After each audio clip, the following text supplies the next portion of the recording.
Akala ko ay masayang pagsasama ang 5 taon namin ni Rico hanggang sa mahuli ko siyang kahalikan, ang aking sekretarya, na ipinakilala niya bilang sarili niyang kapatid. Ang buong buhay ko ay naging biktima ng kanilang madilim na laro para ubusin ang aking yaman, ngunit hindi nila alam na bawat galaw nila ay nakatala na sa aking mga ebidensya. Ngayong ako na ang may hawak ng mitsa para pasabugin ang inyong plano, handa na ba kayong makita ang inyong mga sarili sa likod ng rehas bago pa man ninyo mahawakan ang aking pera? Ang hangin sa loob ng mansyon ng mga Reyes sa Forbes Park ay puno ng halimuyak ng mga mamahaling bulaklak at ng matamis na tunog ng tawanan. Ang mga ilaw mula sa dambuhalang chandelier ay kumikinang, sumasalamin sa mga kopitan ng champagne na hawak ng mga pinakamayayamang tao sa Maynila. Para kay Celestina Reyes, ang gabing iyon ay perpekto. Ito ang kanilang ika-5 anibersaryo bilang mag-asawa at ang bawat sulok ng kanilang tahanan ay saksi sa pagmamahalang pinapangarap ng lahat. Nakatayo siya sa tabi ng kanyang asawa, si Ramon de Leon, o mas kilala bilang si Rico. Sa bawat pagngiti ni Rico sa mga bisita, sa bawat paghawak nito sa kanyang baywang, nararamdaman ni Celeste ang isang klase ng kaligayahan na para sa kanya ay sapat na para punuin ang buong buhay niya. Guwapo, maginoo, at higit sa lahat, mahal na mahal siya. Iyon ang paniniwala niya. To my wife, my queen, my everything, wika ni Rico sa mikropono. Ang kanyang boses ay malambing at puno ng pagsinta. Itinaas niya ang kanyang kopita. Celeste, binigyan mo ng kulay ang mundo ko. Sa bawat araw na kasama kita, pinapatunayan mo sa akin na posible ang isang fairy tale. Mahal na mahal kita, noon, ngayon, at magpakailanman. Nagpalakpakan ang mga tao. Naramdaman ni Celeste ang pag-init ng kanyang mga pisngi habang ang mga mata ng lahat ay nakatuon sa kanila. Lumapit si Rico at sa harap ng daan-daang bisita, binigyan siya nito ng isang halik. Isang halik na naramdaman niya hanggang sa kaibuturan ng kanyang kaluluwa. Isang halik na nagpangako ng habambuhay. Ilang oras ang lumipas at isa-isa nang nagpaalam ang mga bisita. Ang dating maingay na mansyon ay unti-unti nang tinatahan ng katahimikan. Magkahawak kamay silang umakyat ni Rico sa kanilang silid tulugan. Pagod ka na ba, mahal ko? Tanong ni Rico habang tinutulungan siyang tanggalin ang kwintas na suot niya. Ngumiti si Celeste. Hindi. Sobrang saya ko lang. Thank you for tonight, Rico. For everything. Wala iyon. Gagawin ko ang lahat para sa'yo. Sagot ni Rico at hinalikan siya sa noo bago pumasok sa banyo. Naiwan si Celeste sa gitna ng kanilang malawak na silid. Umupo siya sa dulo ng kama at pinagmasdan ng mga regalong nakapatong sa isang mesa. Ang bawat isa ay simbolo ng kanilang 5 taon. Napangiti siya. Wala na siyang mahihiling pa. Nasa kanya na ang lahat. Isang matagumpay na kumpanya, isang mapagmahal na asawa, at isang biyena na turing sa kanya ay tunay na anak. Kumpleto na ang buhay niya. Makalipas ang ilang sandali, nakaramdam siya ng pagkauhaw. Dahan-dahan siyang tumayo para hindi makalikha ng ingay. Iniisip na baka nakatulog na si Rico sa loob ng banyo. Lumabas siya ng silid at tinungo ang kusina sa ibaba. Ang buong kabahayan ay tahimik na. Tanging ang mahinang ugong ng aircon ang kanyang naririnig. Habang papalapit siya sa kusina, may narinig siyang boses. Boses ni Rico. Nakabukas ng bahagya ang pinto patungo sa balkonahe sa likod bahay at doon nanggagaling ang usapan. Nagtago si Celeste sa gilid ng pader, hindi sigurado kung bakit. Ngunit may kung anong nag-udyok sa kanya na makinig. Oo, ma. Naging maayos ang lahat, sabi ni Rico sa kausap nito sa telepono. Ang tono niya ay iba. Wala na ang lambing at paglalambing na palagi niyang naririnig. Ito ay malamig, kalkulado. Ganoon pa rin tuwang-tuwa. Akala niya siguro totoo ang lahat ng sinabi ko kanina. Narinig ni Celeste ang mahinang tawa mula sa kabilang linya. Boses yon ng kanyang biyenan. Si Imelda. Magaling anak. Tiyakin mong bukas ay mapipirmahan na niya ang mga papeles. Sabi ni Imelda. Huwag ka nang magkakamali. 5 taon nating pinagplanuhan ito. Huwag kayong mag-alala, ma. Sagot ni Rico. May halong pagkainip sa boses. Konting tiis na lang. Kapag napirmahan na niya bukas, atin na ang lahat. Ang Reyes Legacy Holdings. Lahat ng pinaghirapan ng ama niya, mapupunta sa mga kamay natin. Sa isang iglap, ang sahig na kinatatayuan ni Celeste ay tila gumuho. Ang baso ng tubig na hawak niya ay nahulog mula sa nanginginig niyang kamay. Ang tunog ng pagbasag nito sa marmol na sahig ay umalingaw-ngaw sa katahimikan ng gabi, kasabay ng pagkadurog ng kanyang puso. Napatakip siya sa kanyang bibig, pinipigilan ng isang hikbi na gustong kumawala. Mabilis ngunit walang ingay, siyang tumalikod at halos takbuhin ang hagdan pabalik sa kanilang silid. Pumasok siya at nahiga sa kama, nagtalukbong ng kumot at ipinikit ang kanyang mga mata. Pinakiramdaman niya ang bawat tibok ng kanyang puso na tila isang martilyong paulit-ulit na pumupukpok sa kanyang dibdib. Ang bawat salitang narinig niya ay paulit-ulit na tumatakbo sa kanyang isipan. Isang plano, 5 taon. Ang lahat ay kasinungalingan. Maya-maya pa ay bumukas ang pinto. Naramdaman niya ang paglubog ng kama sa tabi niya. Ang pamilyar na amoy ng pabango ni Rico ay biglang naging nakakasulasok. Naramdaman niya ang malambot na haplos ng kamay nito sa kanyang buhok. Matulog ka na, mahal ko. Bulong ni Rico. Ang boses ay puno na naman ng pamilyar na paglalambing. Isang malaking araw ang bukas para sa atin. Hindi gumalaw si Celeste. Pinilit niyang gawing normal ang kanyang paghinga, kahit na pakiramdam niya ay sinasakal siya ng katotohanan. Nakapikit siya, ngunit sa likod ng kanyang mga mata, ang larawan ng kanilang perpektong buhay ay unti-unting nagiging abo. Ang gabing nagsimula bilang isang fairy tale ay nagwakas bilang simula ng isang bangungot. Walang tulog. Iyan ang naging gabi ni Celestina.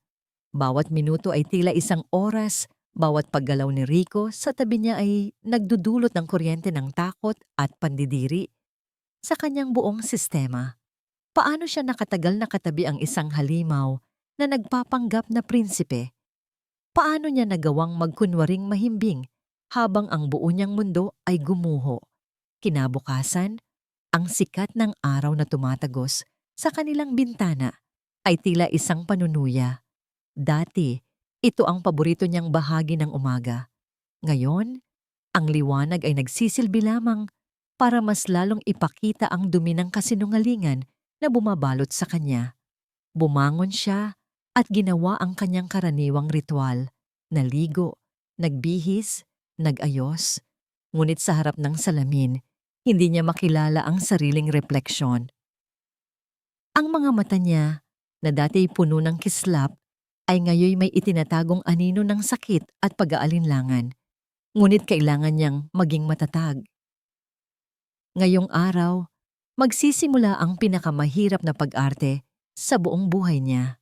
Pagbaba niya para sa almusal, naabutan niya si Rico na masayang nagkakape sa kanilang dining area. Nakabihis na ito ng mamahaling suit at ang ngiti nito ay kasing liwanag ng umaga. Isang nangiting dati nagpapatunaw sa kanyang puso, pero ngayoy parang lason na kumakalat sa kanyang paningin. Good morning, mahal! Bati ni Rico. Tumayo para salubungin siya ng isang halik sa pisngi. Napapikit si Celeste sa pagdampi ng labi nito, pinipigilan ang sariling umurong. I had the chef prepare your favorite, waffles with fresh berries. Thank you! Mahinang sagot ni Celeste. Umupo sa silyang inusod nito para sa kanya.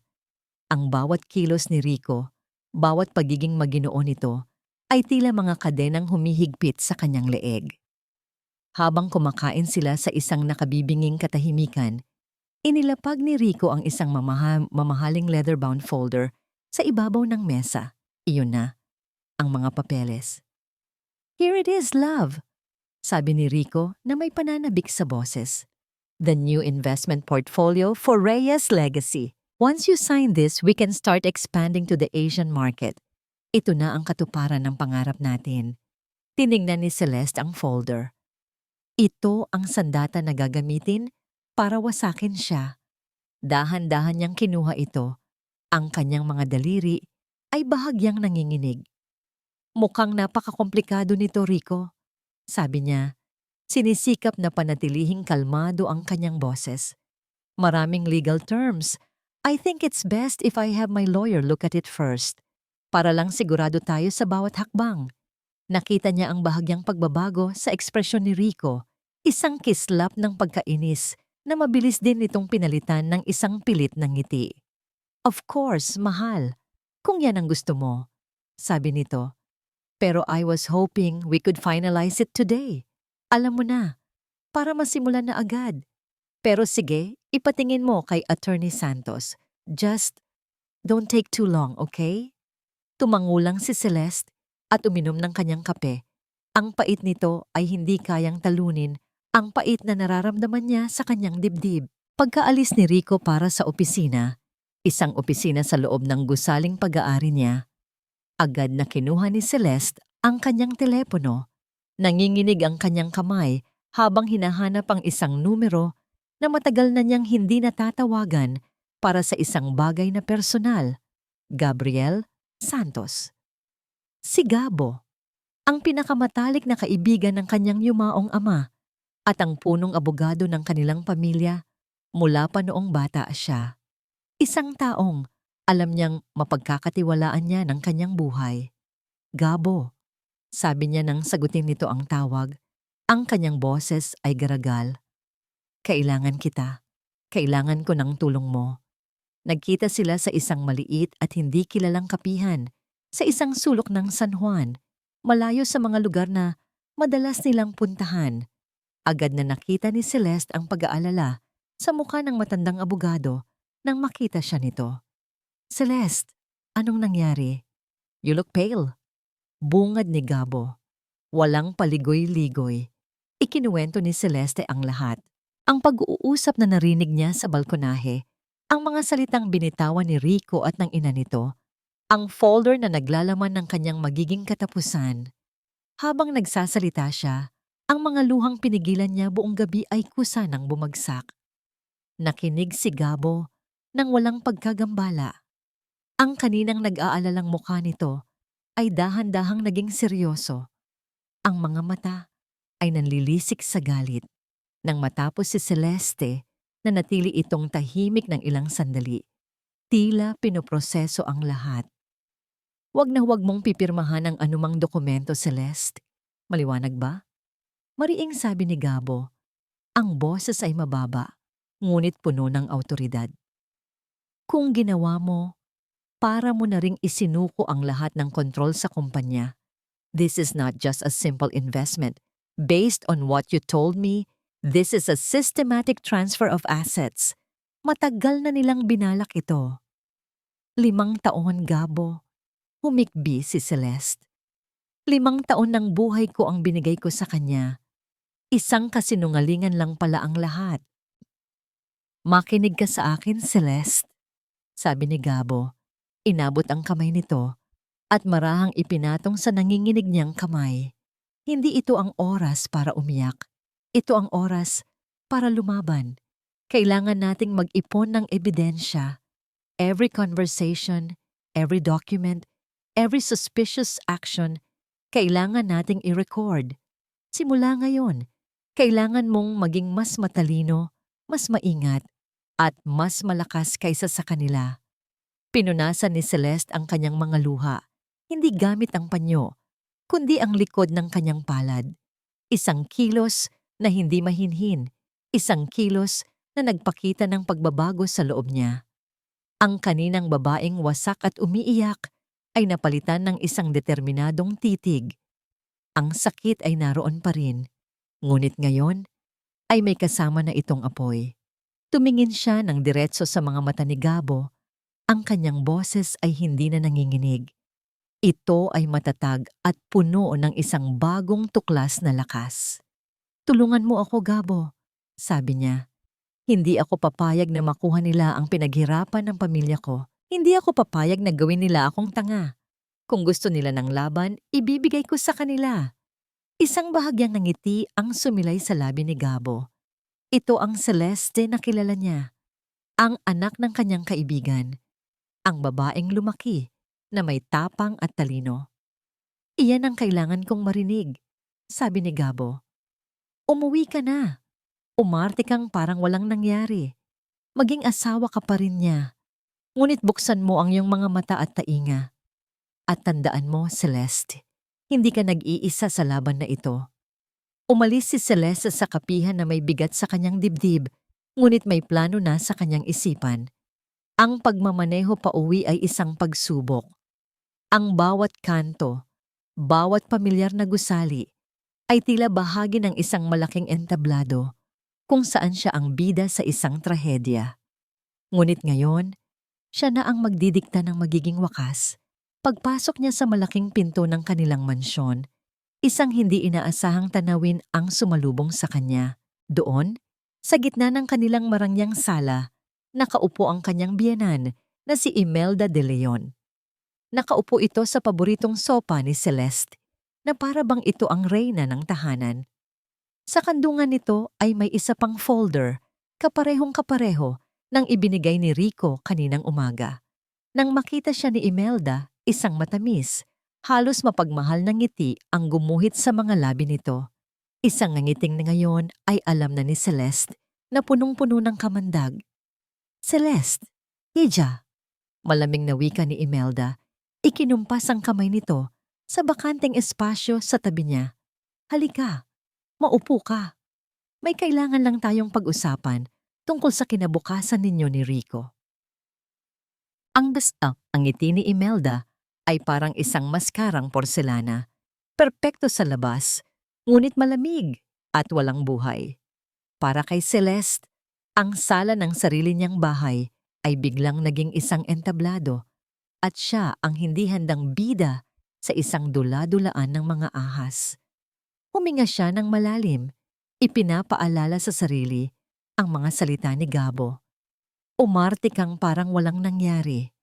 Mama, bati ni Celeste, pinilit ngumiti habang lumalakad papalapit. Hindi po kayo nagsabi na darating kayo. Sana na ipahanda ko ang paborito ninyong merienda. Tumawa si Imelda, isang tawang hindi umabot sa kanyang mga mata. Huwag mo na akong alalahanin, Hija. Dumaan lang ako para kumustahin ka. At para na rin dito, Anya, tinapik ang folder sa kanyang kandungan. Alam mo na, para sa kinabukasan ninyo. Umupo si Celeste sa tabi nito, pinapanatili ang isang ligtas na distansya. Ang amoy ng pabango ni Imelda ay tila nakakasakal. Celeste, anak, simula ni Imelda. Ang boses ay puno ng huwad na pagmamalasakit. Hinawakan nito ang kamay ni Celeste. Ang paghawak ay marahan, ngunit para kay Celeste, ito ay parang isang posas. Alam mo naman kung saan kami nanggaling ni Rico. Sa hirap. Nakita ko kung paano nagsumikap ang anak ko para maging karapat-dapat sa'yo. At ngayon, gusto lang naming siguraduhin na ang lahat ng pinaghirapan ninyo ay mapupunta sa tama. Ang kontratang yan, itinuro nito ang folder, ay proteksyon para sa pamilya ninyo. Isang dula ng kahirapan, isang apela sa awa. Nakikita na ngayon ni Celeste ang lason sa bawat matamis na salita. Ngumiti siya. Isang muwang ngiting pinraktis niya sa harap ng salamin kanina. Naiintindihan ko po, Mama. At nagpapasalamat po ako sa pag-aalala ninyo. Kaya nga po ipapatingin ko muna kay Attorney Santos para masigurado na walang magiging problema sa hinaharap. Ang ngiti ni Imelda ay bahagyang kumupas. Bakit kailangan pa ng abogado? Hindi ba't pamilya naman tayo? Hindi ka ba nagtitiwala sa asawa mo? Ito na ang patibong, ang pag-atake sa kanyang emosyon, ngunit handa na si Celeste.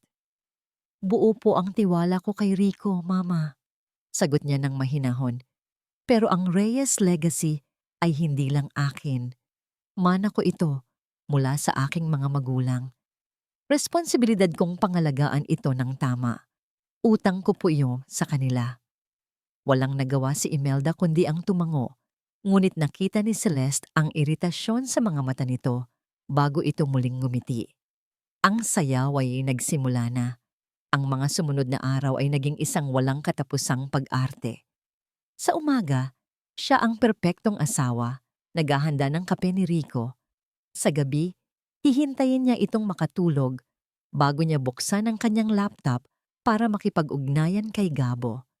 Ang bawat paghawak, bawat halik, bawat I love you mula kay Rico ay isang pagsubok sa kanyang pagtitimpi. Isang gabi, habang si Rico ay nasa isang business dinner, isinagawa ni Celeste ang plano nila ni Gabo. Binigyan siya nito ng isang set ng mga high-tech na kagamitan, mga listening device na kasinliit lamang ng butil ng bigas. Ang target niya, ang pribadong opisina ni Rico sa loob ng kanilang mansyon. Ito ang lugar kung saan ito isinasagawa ang mga kumpidensyal na tawag. Hating gabi na. Ang tanging ilaw ay mula sa buwan sa labas. Dahan-dahan niyang pinihit ang seradura ng pinto ng opisina. Pumasok siya at ang puso niya ay dumadagundong sa kanyang dibdib. Mabilis niyang tinungo ang malaking estante ng mga libro sa likod ng mesa ni Rico. Ayon kay Gabo, ito ang pinakamagandang lugar. Walang sino man ang mag-iisip na maghanap doon. Nanginginig ang kanyang mga kamay habang idinidikit ang maliit na device sa ilalim ng isang makapal na libro ng batas. Nang matapos, huminga siya ng maluwag. Ngunit sa kanyang pagharap para umalis, narinig niya ang tunog na halos magpatigil sa kanyang paghinga. Ang tunog ng mga yabag na papalapit sa pasilyo. Nagpanik si Celeste. Wala siyang oras para lumabas. Mabilis siyang kumuha ng kahit anong libro mula sa estante at naupo sa silyang nasa harap ng mesa, nagkunwaring nagbabasa sa dilim. Bumukas ang pinto. Si Rico. "Celeste, anong ginagawa mo rito ng madilim?" Tanong ni Rico. May pagtataka sa kanyang boses. "Rico, ginulat mo ako," sabi ni Celeste. Inilagay ang kamay sa kanyang dibdib. "Hindi ako makatulog. Naisip ko lang na baka may maganda akong mabasa rito para antukin ako." Tinitigan siya ni Rico ng ilang segundo. Bawat segundo ay parang isang walang hanggan. Nakita ba siya nito? May hinala ba ito? Ngumiti si Rico at binuksan ang ilaw. "You should have told me. Akala ko kung sino na. Halika na, mahal.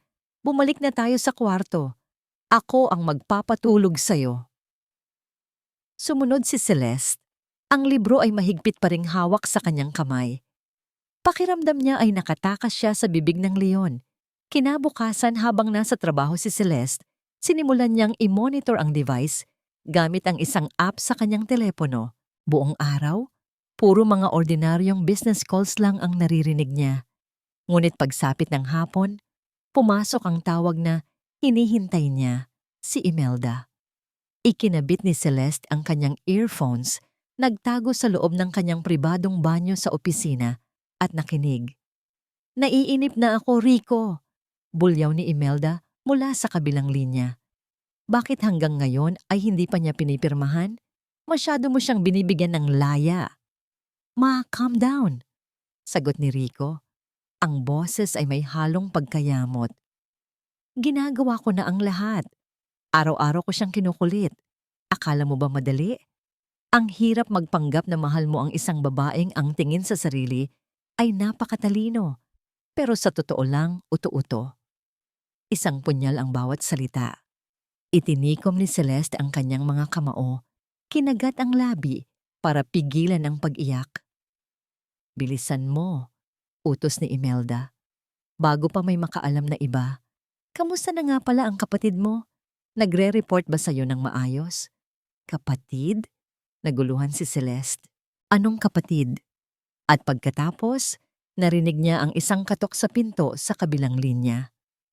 Nasinundan ng isang ikatlong boses, isang boses ng babae, isang boses na napakapamilyar. "Sir Rico, nandito na po ang kape ninyo," sabi ng boses. Pinapatanong din po ni Ma'am Celeste kung sasabay daw po kayo sa kanya mag-lunch mamaya. Nanigas si Celeste sa kanyang kinatatayuan. Ang dugo sa kanyang katawan ay tila nagyelo. Kilalang kilala niya ang boses na yon. Iyon ang boses na araw-araw niyang naririnig. Ang boses na pinagkakatiwalaan niya sa kanyang mga sekreto, sa kanyang schedule, sa kanyang buhay. Iyon ang boses ni Lorna, ang kanyang personal assistant, ang babaeng itinuring na niyang parang isang nakababatang kapatid. Nakatayo si Celeste sa loob ng malamig at puting banyo ng kanyang opisina, ngunit hindi niya maramdaman ang lamig ng tiles sa kanyang mga paa. Ang tanging nararamdaman niya ay ang pag-akyat ng init sa kanyang mukha. Isang init na dala ng galit at kahihiyan. Ang boses ni Lorna, ang malambing at magalang na boses na yon, ay umalingaw-ngaw sa kanyang tainga na parang isang sirang plaka. Paulit-ulit, nakakabingi. Kapatid mo. Ang dalawang salitang binitawan ni Imelda ay tila isang susi na nagbukas ng isang pinto sa kanyang isipan. Isang pinto patungo sa isang madilim na silid na puno ng mga alaala na ngayon ay mayroon ng bagong, nakakakilabot na kahulugan. Hinubad niya ang earphones, ang katahimikan ay biglang naging mas nakakatakot. Sumandal siya sa pader, ipinikit ang mga mata at huminga ng malalim. Ang pagtataksil ni Rico ay isang punyal na tumusok sa kanyang puso. Ngunit ang pagtataksil ni Lorna, ito ay isang lason. Isang lason na matagal na palang kumakalat sa kanyang sistema na hindi niya namamalayan. Unti-unting pinapatay ang kanyang tiwala mula sa loob. Biglang bumalik sa kanyang alaala ang isang pangyayari 6 na buwan na ang nakalipas. Isang napakahalagang kontrata sa mga investor mula sa Valdez Corporation ang nasa mesa niya. Isang maling galaw lang at mawawala ang deal. Natatandaan niya, si Lorna ang nagdala ng kape sa kanya. At aksidenteng natapon ito ni Lorna sa mismong pahina kung nasaan ang mga pinakakritikal na numero. Nagpanik sila pareho. Si Lorna ay umiyak pa at walang tigil na humingi ng tawad. Si Celeste, sa kabila ng inis, ay naawa pa at sinabing, "Okay lang, Lorna. Aksidente lang." Dahil sa pagkaantala, kinailangan nilang magmadali. At may isang maliit na detalye sa kontrata na hindi niya napansin. Isang detalyeng nagkakahalaga sa kumpanya ng milyon-milyon sa loob ng 3 buwan. At may isa pa, noong pinag-iisipan niyang bumili ng isang malaking lupain sa Cebu para sa isang bagong resort. Si Rico ang may gusto sa deal, ngunit nag-aalangan si Celeste. Lumapit si Lorna sa kanya. May dalang mga pekeng ulat at sinabing, "Ma'am, narinig ko po si Sir Rico na kausap ang mga kontak niya sa Cebu. Mukhang sigurado na po talaga siya. Baka po ito na ang pinakamalaking project ng Reyes Legacy." Dahil sa tapat na payo ni Lorna, pumayag si Celeste. Ang lupaing iyon, hanggang ngayon, ay wala pa ring permit para tayuan ng kahit ano. Isa itong patay na investment. Ang lahat ng aksidente, lahat ng maling kalkulasyon, lahat ng tapat na payo, lahat ay kasama sa plano. Nagbukas ang pinto ng banyo. Kinailangan ni Celeste na kumapit sa lababo para mapanatili ang kanyang balanse. Bumalik siya sa kanyang mesa. Ang kanyang mukha ay isang blankong canvas. Tinatago ang digmaan sa kanyang kalooban. "Ma'am Celeste, okay lang po ba kayo?" Ang boses na yon. Tumingala si Celeste at nakita si Lorna. Nakatayo sa harap ng kanyang mesa. May hawak na isang tasa ng tsaa. Ang mukha nito ay puno ng pag-aalala. Isang perpektong pag-arte. "Medyo sumakit lang ang ulo ko," sagot ni Celeste. Ang kanyang boses ay kalmado sa kabila ng unos sa kanyang dibdib. "Marami lang sigurong iniisip." "Gusto niyo po ba ng gamot, ma'am? Ipaghahanda ko po kayo." Alok ni Lorna. "Wag na." "Salamat, Lorna. This tea is enough." Habang umiinom si Celeste, ang mga mata niya ay hindi humihiwalay kay Lorna. Pinag-aaralan niya ang bawat kilos nito, ang bahagyang pagkiling ng ulo, ang nag-aalalang mga mata, ang magalang na pagyuko. Isang perpektong espiya, isang lason sa loob ng kanyang pamamahay. Naramdaman ni Celeste ang isang matinding pag-iisa. Nasa gitna siya ng kanyang sariling teritoryo, napapaligiran ng mga taong pinagkakatiwalaan niya. Ngunit ngayon niya lang napagtanto na siya ay nasa gitna pala ng kampo ng kaaway. Kinabukasan, pumasok si Celeste sa opisina na may bagong determinasyon. Kailangan niya ng pruweba. Isang pruweba na hindi maitatanggi. Gumawa siya ng isang pekeng dokumento sa kanyang computer. Isang panukala para sa isang bagong proyekto na tinawag niyang Project Phoenix. Naglagay siya ng mga maling datos, mga pekeng projections, at isang malaking budget. Idinisenyo niya ito para magmukhang isang napakalaking oportunidad. Ngunit sa katotohanan, ito ay isang bitag. Ipinrint niya ito at sadyang iniwan sa ibabaw ng kanyang mesa. Sa isang lugar na madaling makita, bago siya lumabas para sa isang kunwaring meeting. Mula sa isang coffee shop sa tapat ng gusali, minanmanan niya ang kanyang opisina sa pamamagitan ng isang security camera feed na konektado sa kanyang telepono. Isang feature na ipinalagay niya noon para sa seguridad at ngayon ay para sa ibang dahilan. Ilang minuto lang ang lumipas, nakita niya si Lorna na pumasok sa kanyang opisina para magligpit. Tumigil ito nang makita ang folder ng Project Phoenix. Lumingalinga ito sa paligid. Nang makitang walang tao, mabilis nitong kinuha ang folder, inilabas ang telepono, at mabilis na kinuhanan ng litrato ang bawat pahina. Napanood ni Celeste ang lahat. Ang bawat pag-click ng kamera ng telepono ni Lorna ay parang isang pag-amin, isang patunay. Nang matapos, ibinalik ni Lorna ang folder sa eksaktong pwesto nito at umalis na parang walang nangyari. Isinara ni Celeste ang kanyang laptop. Mayroon na siyang patunay, ngunit hindi pa ito sapat.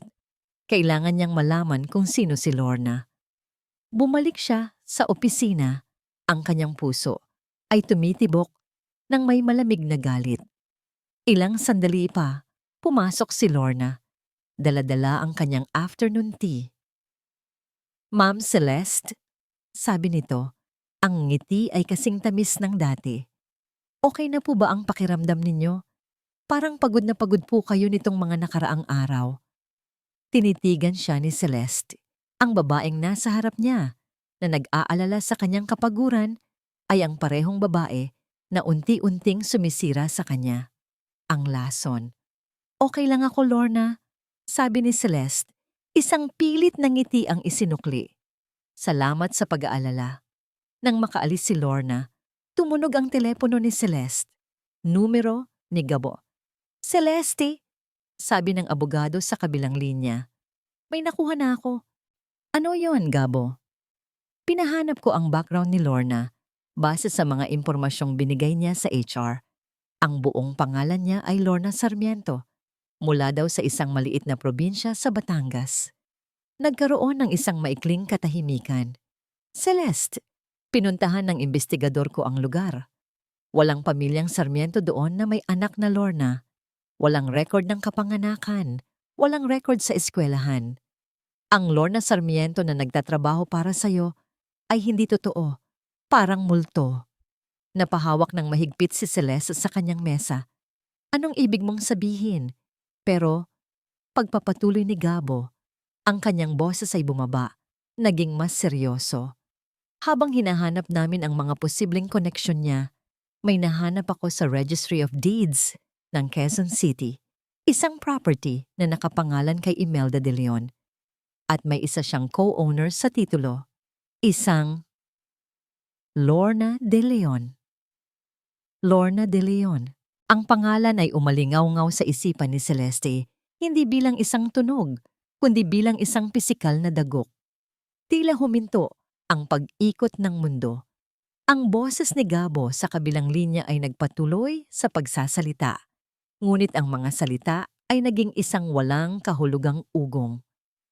Napahawak siya sa gilid ng kanyang mesa. Ang kanyang mga buko ay namumuti sa higpit ng kapit. Kapatid, hindi lang isang kasabwat. Hindi lang isang espiya, kapatid, dugo, pamilya. Ang buong relasyon nila, ang 3 taon kung saan si Lorna ay naging anino niya, ang kanyang kanang kamay, ang kanyang little sister, ay isang malaking, masalimuot na pag-arte.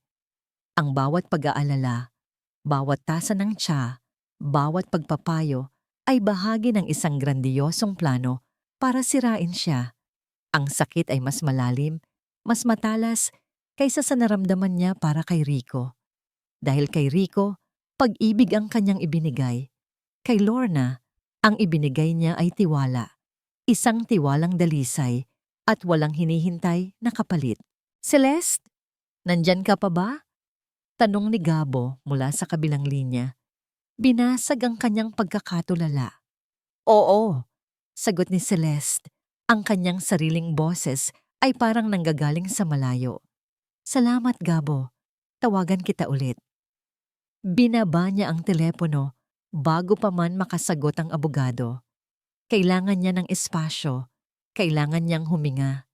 Tumayo siya, naglakad palabas ng kanyang opisina na parang isang robot. Ang mga empleyadong bumabati sa kanya ay tinanguan lang niya. Hindi niya sila nakikita. Pumasok siya sa elevator, pinindot ang button para sa basement parking at nagmaneho pa uwi sa isang estado ng pagkamanhid. Pagdating sa mansyon, dumiretso siya sa kanilang silid tulugan at nilock ang pinto. Doon, sa katahimikan ng silid na dati simbolo ng kanyang kaligayahan, sa wakas ay bumigay siya. Hindi siya sumigaw. Hindi siya humagulgol.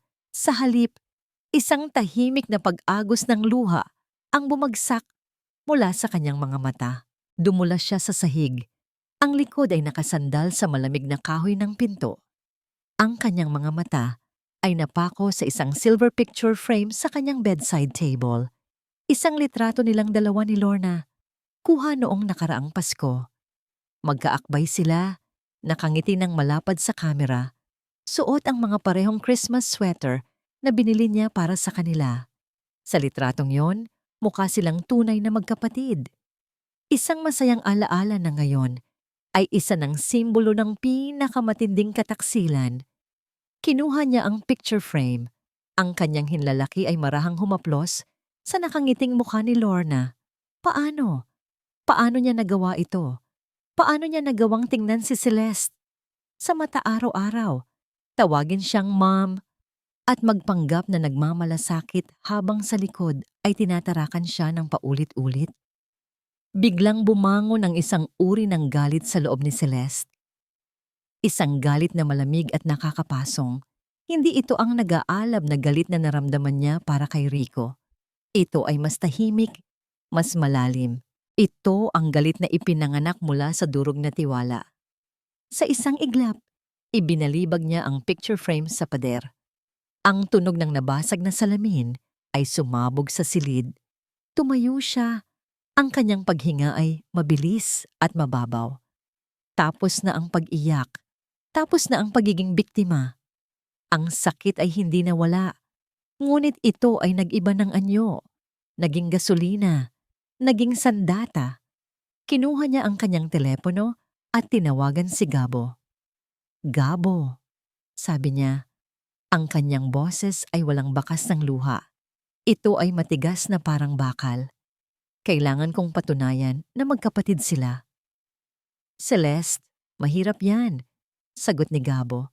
They have probably covered their tracks very well. Walang public records na mag-uugnay sa kanila. Then we create a situation where they have no choice but to reveal themselves, determinadong sabi ni Celeste. Gabo, kailangan mong ipatail si Lorna. 24 oras.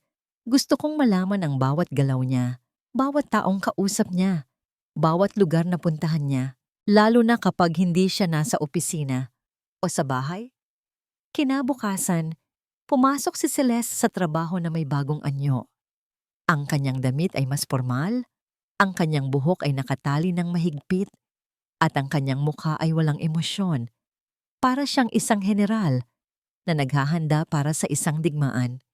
Nagpatawag siya ng isang biglaang meeting, ngunit bago yon, inutusan niya si Lorna. Lorna, masama ang pakiramdam ko, sabi ni Celeste, hinahawakan ang kanyang tiyan. Parang food poisoning. Pwede bang umuwi ka muna sa bahay at ikuha mo ako ng gamot at malinis na damit? Pakisabi sa driver na ihatid ka. Nako, sige po ma'am. Nag-aalalang sagot ni Lorna. Agad na kinuha ang kanyang bag. Mag-ingat po kayo rito. Ito ay isang pain. Isang paraan para mailabas si Lorna sa opisina at mabigyan ng kalayaang kumilos. Habang papaalis si Lorna, nag-text si Celeste sa investigador ni Gabo. She's on the move. Ang tunay na dahilan ng pagpapauwi niya kay Lorna ay para bigyan ito ng pagkakataong makipagkita sa kanyang pamilya. Naisip ni Celeste na sa isang sitwasyon kung saan siya ay may sakit, malamang na mag-uulat si Lorna sa kanyang mga amo, ang kanyang kapatid at ina. Buong araw, bawat 5 minuto ay tinitingnan ni Celeste ang kanyang telepono. Naghihintay ng update. Ang paghihintay ay isang torture. Pagsapit ng dapit hapon, dumating ang tawag na hinihintay niya. Isang text message mula kay Gabo. Naglalaman ito ng isang serye ng mga litrato. Binuksan niya ang unang litrato. Si Lorna, bumababa sa isang taxi sa harap ng isang luma, maliit na simbahan sa isang abalang kalye sa Quezon City. Ang pangalawang litrato. Si Lorna, naglalakad papasok sa simbahan, maingat na tumitingin sa paligid. Ang pangatlong litrato. Si Lorna, nakaupo sa isa sa mga bangko sa loob, nag-aantay. At ang pang-apat na litrato, ang litratong nagpatigil sa paghinga ni Celeste. Isang matandang babae ang lumapit kay Lorna mula sa likod. Ang babae ay si Imelda de Leon. Sa litrato, nakayakap si Imelda kay Lorna. Hindi ito isang yakap ng mag-amo o magkaibigan. Ito ay isang yakap ng isang ina sa kanyang anak. Mahigpit, puno ng pagmamahal, at puno ng kasinungalingan. Ang ebidensyang hindi maikakaila. Ang huling litrato ay isang close-up. Si Imelda may ibinubulong sa tainga ni Lorna habang ang mga mata nito ay nakatingin sa paligid. Puno ng pag-iingat. Isinara ni Celeste ang mga litrato. Ang malamig na galit sa kanyang puso ay mas lalong tumindi. Nakuha na niya ang kailangan niya. Ang dugo ng kataksilan. Nahuli sa isang litrato. Sakto namang bumukas ang pinto ng kanyang opisina. Pumasok si Lorna, may dalang isang maliit na paper bag. Ang kanyang muka ay muling puno ng pag-aalala. Ma'am Celeste, heto na po ang gamot ninyo, sabi nito. Inilapag ang paper bag sa kanyang mesa. Kumain na rin po kayo para lumakas kayo. Nag-aalala na po ako sa inyo. Itinaas ni Celeste ang kanyang tingin mula sa telepono. Ang kanyang mga mata ay diretso at walang kurap na tumitig kay Lorna. Ang kanyang kamay ay mahigpit na nakahawak sa telepono kung saan nakatago ang mga litrato ng katotohanan. Ngumiti siya. Isang nangiting hindi umabot sa kanyang mga mata. Salamat, Lorna, sabi niya. Ang bawat salita ay may bigat. Hindi mo alam kung gaano kalaking tulong ang nagawa mo ngayon. Ang mga sumunod na linggo ay naging isang tahimik na digmaan ng pagmamanman. Si Celeste, armado ng katotohanan, ay naging isang maingat na manlalaro ng chess.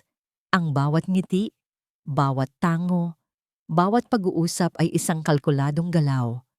Naramdaman niya ang pagbabago sa hangin. Ang pasensya ni Rico at Imelda ay nauubos na. Ang kanilang mga kilos ay nagiging mas desperado.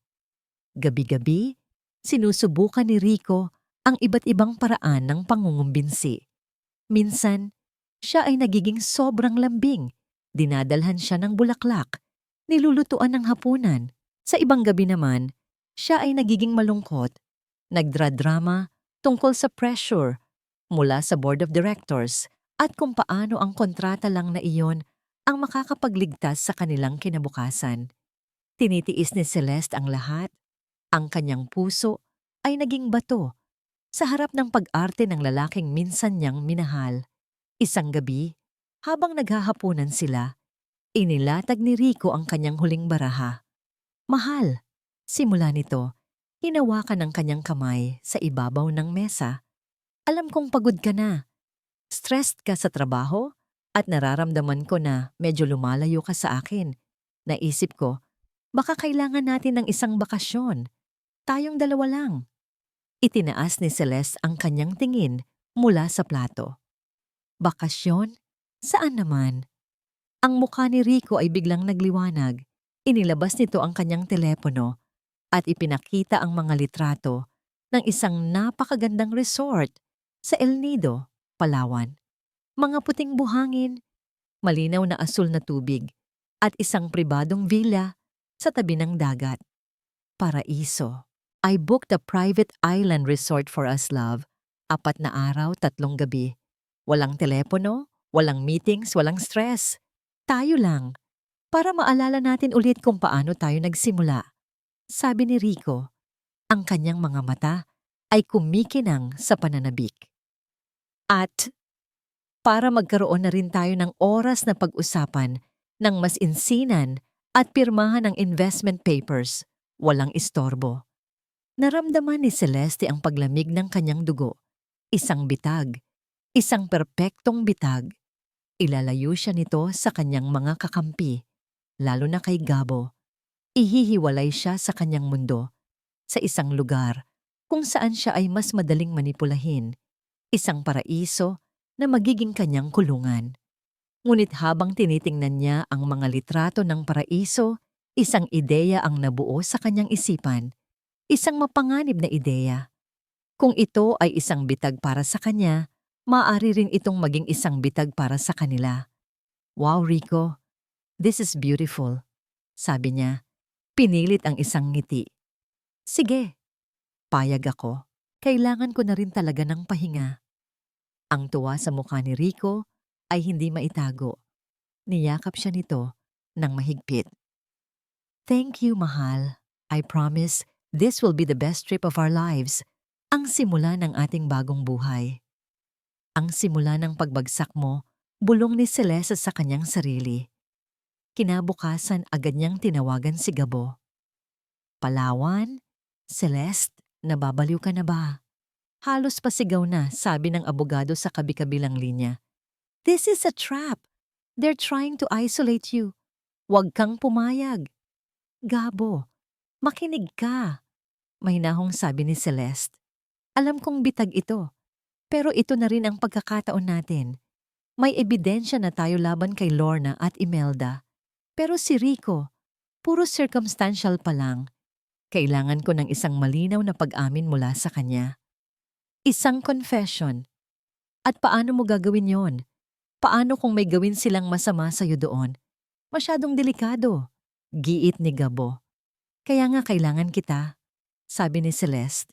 Kailangan kong maging handa. Kailangan ko ng mga gamit na hindi nila mapapansin. Isang bagay na makakapag-record ng usapan at video nang hindi nila alam.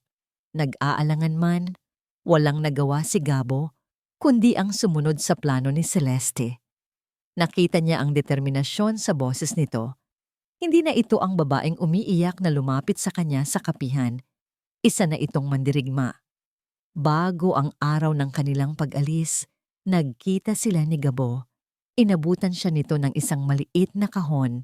Sa loob, may isang eleganteng ballpen at isang magandang kwintas na may maliit na pendant na diamante. The pen is a high-definition audio recorder, paliwanag ni Gabo. Isang pindot lang sa dulo, magre-record na yan ng hanggang 12 oras. Ang pendant naman sa kwintas ay isang micro-camera. It has a live feed na pwede kong i-monitor basta't may signal. At idinagdag niya, may GPS tracker din yan para alam ko kung nasaan ka sa bawat sandali. Kinuha ni Celeste ang mga gamit. Ang mga ito ay hindi na alahas o simpleng panulat. Ang mga ito na ang kanyang magiging mga sandata. Dumating ang araw ng kanilang paglipad. Sumakay sila sa isang private plane na inarkila ni Rico. Sa loob, may champagne na naghihintay. Ang lahat ay perpekto, isang eksena mula sa isang romantikong pelikula. Excited ka na ba? Tanong ni Rico. Inabutan siya ng isang kopita ng champagne. Sobra! Sagot ni Celeste, ngumiti habang sinusuot ang kwintas na bigay ni Gabo. Feeling ko, magiging memorable ang trip na to. Itinaas ni Rico ang kanyang kopita. Tinitigan siya nito sa mata, ang mga mata na puno ng kasinungalingan at kasakiman. Para sa ating bagong simula, mahal ko. Itinaas din ni Celeste ang kanyang kopita. Sinalubong ang mga titig nito. Ngumiti siya. Isang nangiting matamis na may nakatagong pait. At marahang isinayad ang kanyang kopita sa kopita nito para sa katapusan mo. Ang paraiso ay may dalawang mukha. Sa araw, ang El Nido ay isang postcard na nabuhay. Ang araw ay ginto, ang buhangin ay pulbos, at ang tubig ay isang hiyas na kumikinang. Ngunit pagsapit ng gabi, ang paraiso ay nagiging isang lugar ng mga anino at lihim. Ang tunog ng alon na humahampas sa dalampasigan ay hindi na nakakakalma. Ito ay naging tunog ng isang orasan, nagbibilang ng mga sandali papalapit sa katotohanan. Inihanda ni Rico ang isang pribadong hapunan para sa kanila sa mismong dalampasigan. May mga sulo na nakapalibot sa kanilang mesa. Ang apoy nito ay sumasayaw sa ihip ng hangin. Ang mesa ay puno ng mga paboritong pagkain ni Celeste. Mga sariwang lamang dagat, mamahaling alak, at dessert na tsokolate. Ang lahat ay perpekto, masyadong perpekto. Nasisiyahan ka ba, mahal ko? Tanong ni Rico habang sinasalinan muli ng alak ang kanyang kopita. Ngumiti si Celeste, hinahawakan ng pendant ng kanyang kwintas. Ang malamig na diamante ay nagpapaalala sa kanya ng kanyang misyon. Sobra, Rico. Parang panaginip. Salamat. Gagawin ko ang lahat para sa'yo, sabi ni Rico. Ang mga salita ay gasgas na sa kanyang pandinig. Kaya nga gusto kong maging perpekto ang lahat. Para sa atin. Para sa kinabukasan natin. Ito na. Alam ni Celeste na ito na ang simula. Matapos ang kanilang hapunan, habang nakatingin sila sa mga bituin, inilabas ni Rico ang pamilyar na leather-bound folder. Ang sandata. Inilapag niya ito sa mesa, sa tabi ng ballpen na sadyang inilagay doon ni Celeste kanina. Ang ballpen na bigay ni Gabo. Celeste, sabi ni Rico, ang boses ay naging mas seryoso. Alam kong nasa bakasyon tayo, pero ito na ang pinakamagandang pagkakataon para dito. Walang gulo. Tayo lang. Pirmahan mo na ito, mahal, para pagbalik natin sa Maynila. Ang aatupagin na lang natin ay ang pagpapalago ng ating pamilya. Tumingin si Celeste sa folder, pagkatapos ay kay Rico. Sinimulan na niya ang kanyang pag-arte. Kumuha siya ng isang malalim na buntong hininga at uminom ng isang buong kopita ng alak. Rico, sabi niya, ang kanyang boses ay bahagyang nanginginig. Natatakot ako. Kumunot ang noo ni Rico. Natatakot? Saan? Dito, sabi ni Celeste. Itinuro ang folder. Ang laki nito, Rico. Masyadong malaking responsibilidad. Paano kung magkamali ako? Paano kung dahil sa isang desisyon ko, bumagsak ang lahat ng pinaghirapan ni Daddy? Nagsimulang mamasa ang kanyang mga mata. Paano kung malugi ako, Rico? Iiwan mo ba ako? Ang tanong ay tumama sa target. Nakita ni Celeste ang isang kislap sa mga mata ni Rico. Hindi awa, kundi tagumpay. Ang konmoy ay kumagat na. Lumapit si Rico sa kanya. Lumuhod sa buhanginan sa tabi ng kanyang silya. Shh, mahal ko, sabi nito. Hinaplos ang kanyang buhok. Hinding-hindi kita iiwan at hindi ka magkakamali dahil nandito ako. Humikbi si Celeste, isinubsob ang mukha sa mga palad. Pero hindi mo naiintindihan. Ang mga numero, ang mga deal. Napapagod na ako, Rico. Gusto ko na lang maging asawa mo.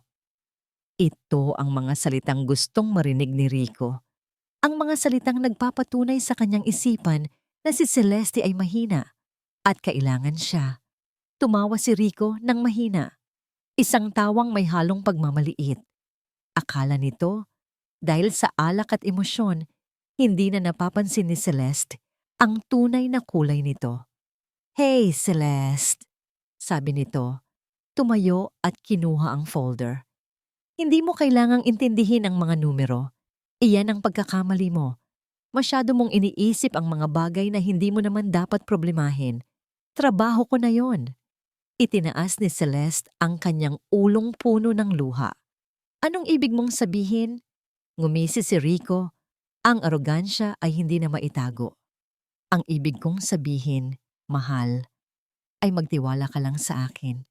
Matagal na naming pinag-aralan ito ni Mama. Bago pa man kita makilala, alam na namin na ang paraan para umangat sa buhay ay hindi sa pagtatrabaho, kundi sa pag-iisip." Nakatitig lang si Celeste, nagkukunwaring naguguluhan, habang ang kamera sa kanyang kwintas ay nakatutok sa mukha ni Rico at ang ballpen sa mesa ay tahimik na nagre-record ng bawat salita. Si Mama ang utak ng lahat. Pagmamalaki ni Rico, tinuruan niya ako kung paano makikilala ang isang babaeng tulad mo. Maganda, mayaman, pero may kahinaan. At ang kahinaan mo, Celeste, ay ang puso mo. Masyado kang mabait, masyado kang nagtitiwala. Ipinagpatuloy niya, ang bawat salita ay isang pag-amin. "Kailangan ko pa nga ng tulong. Mabuti na lang at nandyan si Lorna. Ang kapatid ko. Matalino yon. Bawat galaw mo, bawat plano mo, alam ko. Dahil sa kanya." "Kay kapatid?" tanong ni Celeste. Ang boses ay basag. "Oo, kapatid," sabi ni Rico, na para bang ito ang pinakaordinaryong bagay sa mundo. "Huwag kang mag-alala.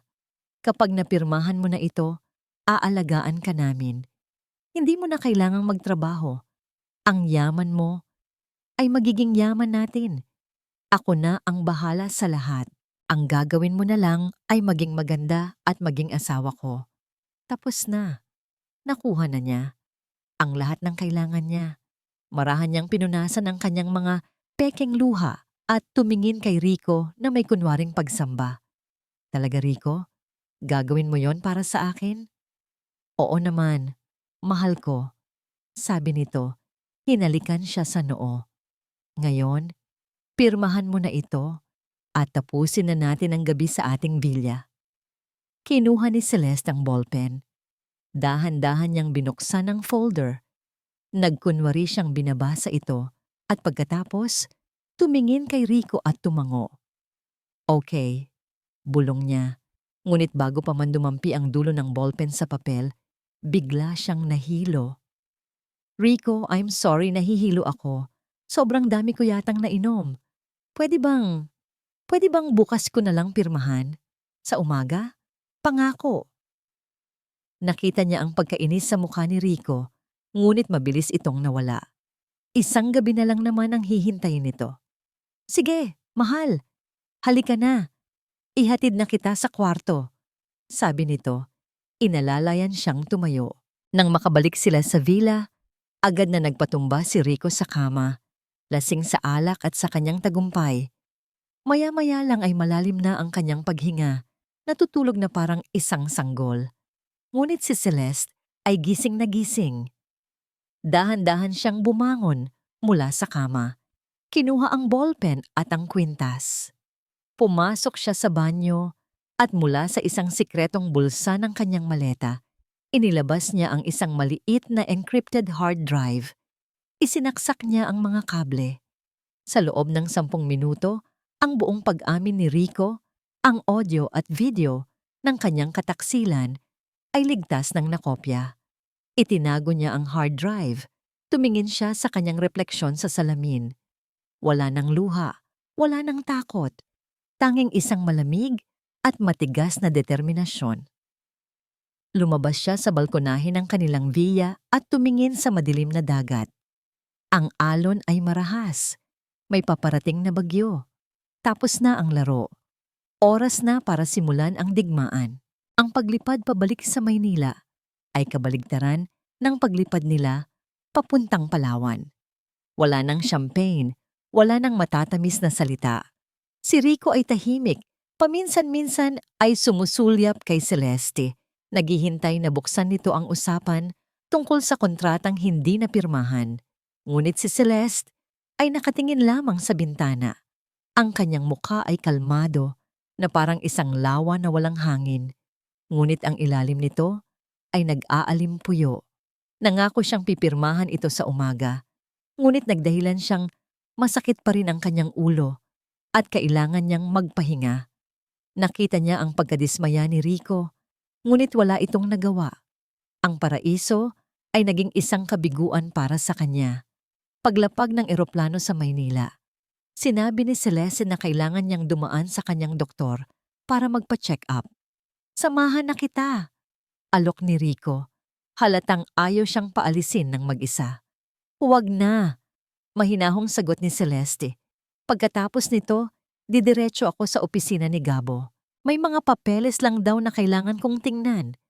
Umuwi ka na lang, Rico. Magpahinga ka na. Ang pagbanggit sa pangalan ni Gabo ay tila isang babala. Nag-aalangan man, tumango na lang si Rico. Hindi niya alam, iyon na ang huling pagkakataon na makikita niya si Celeste bilang kanyang asawa sa loob ng kanilang tahanan. Hindi nagpunta si Celeste sa doktor. Dumiretso siya sa law office ni Gabo sa Bonifacio Global City. Pagpasok niya, sinalubong siya ng isang seryoso ngunit may bahagyang ngiti na abogado. I monitored the feed. Nakuha mo, sabi ni Gabo. Hindi na nagpaligoy-ligoy. Inilabas ni Celeste ang encrypted hard drive mula sa kanyang bag at inilapag ito sa mesa. Lahat, Gabo. Nakuha ko ang lahat. Nagliwanag ang opisina sa liwanag mula sa malaking monitor. Magkasama nilang pinanood ang video, ang eksena sa dalampasigan, ang aroganting pag-amin ni Rico, ang pagbanggit sa pangalan ng kanyang ina at kapatid. Malinaw. Walang putol. Hindi maitatanggi. Habang nanonood, naramdaman ni Celeste ang isang kakaibang distansya. Ang babaeng umiiyak at nagmamakaawa sa video ay parang ibang tao. Isa lamang itong karakter na kanyang ginampanan. Nang matapos ang video, tumingin si Gabo sa kanya. Celeste, this is more than enough. This is a slam dunk. Hindi lang para sa annulment. Ito ay sapat na para sa isang criminal case ng conspiracy to commit fraud. Tumango si Celeste. Ang kanyang mukha ay walang emosyon. Gawin mo ang dapat gawin. Sigurado ka na ba? Once we file this, there's no turning back. Magsisimula na ang isang magulo at maruming laban. Babala ni Gabo. Tumingin si Celeste sa bintana ng opisina ni Gabo. Tanaw ang mga nagtataasang gusali ng BGC. Ang mga gusaling simbolo ng kapangyarihan at ambisyon. Ang mundo niya. Ang legasiya ng kanyang ama. Ang lahat ng gustong agawin sa kanya. Nagsimula na ang laban, Gabo, nung gabing naririnig ko sila sa balkonahe. Sabi niya, ang kanyang boses ay malamig at matatag. Ngayon, tatapusin ko lang. Sa loob ng isang oras ang mga papeles ay inihanda.